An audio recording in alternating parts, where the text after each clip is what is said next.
is the only functioning hospital left in the south of Gaza. On the morning of the 25th of August, it was targeted by the Israeli military. And then again, less than 10 minutes later. That's a tactic known as a double tap, and it's widely regarded as a war crime.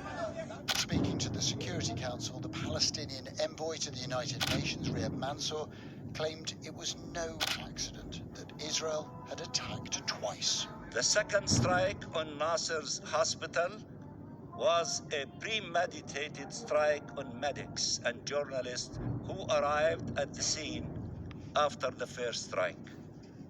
This is not a war. These are atrocities committed against an entire civilian population. At around 9 minutes past 10 a.m. local time, the first Israeli strike hit a camera on top of the Nasser hospital. That is the hospital's 4th floor. Hussam al-Masri, who worked as a cameraman for Reuters, died in this strike. Over the past few months, multiple journalists have been seen filming in the same location.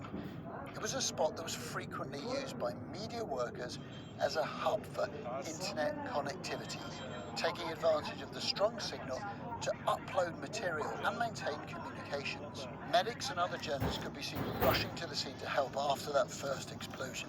Then, around 8 minutes later, at 10:17 a.m., a second Israeli strike hits the same area. This was all captured on the Al-Qad TV live stream. This video, filmed from the ground, shows a projectile travelling towards the hospital and then hitting the top of the hospital stairs.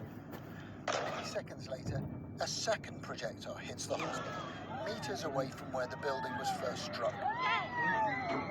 Analysis from the defense intelligence company Janes says that the video shows precision-guided missiles fired from either a helicopter or else multiple tanks. The journalists killed in this strike were Mariam Abu Dhaka, a freelancer for the Associated Press and other outlets, Mohammed Salama, who worked for Al Jazeera, Moaz Abu Taha, a freelance journalist who worked with several news organizations, including Reuters, and Ahmed Abu Aziz. In total, 22 people were killed, including other medics and health workers.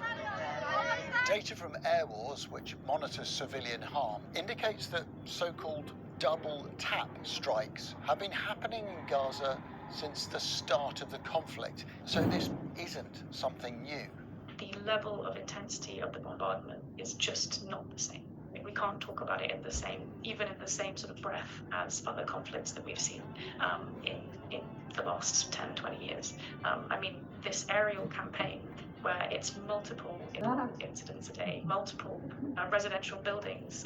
It's the nature of that campaign is just so different that when you start to even dig into things like double taps or even patterns of attacks on aid distribution, anything, you're looking at something that is just simply incomparable in terms of scale and intensity. Israeli Prime Minister Benjamin Netanyahu on Monday called the incident a tragic mishap. The Israeli military has confirmed that its troops did attack Nasser Hospital and claims they targeted an observation camera being used to track IDF movements. The camera on the roof was struck, but it was actually being operated from a journalist from the news agency Reuters and was broadcasting a live stream at the time.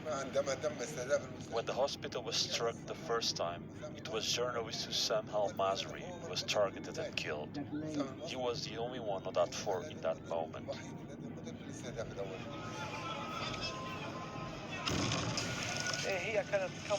The camera was not newly installed. It had been positioned there earlier by our colleague to live stream events in Khan Yunis. The IDF said the journalist wasn't a target. They named 6 so-called terrorists killed in this attack, including a man called Omar Abu Taim.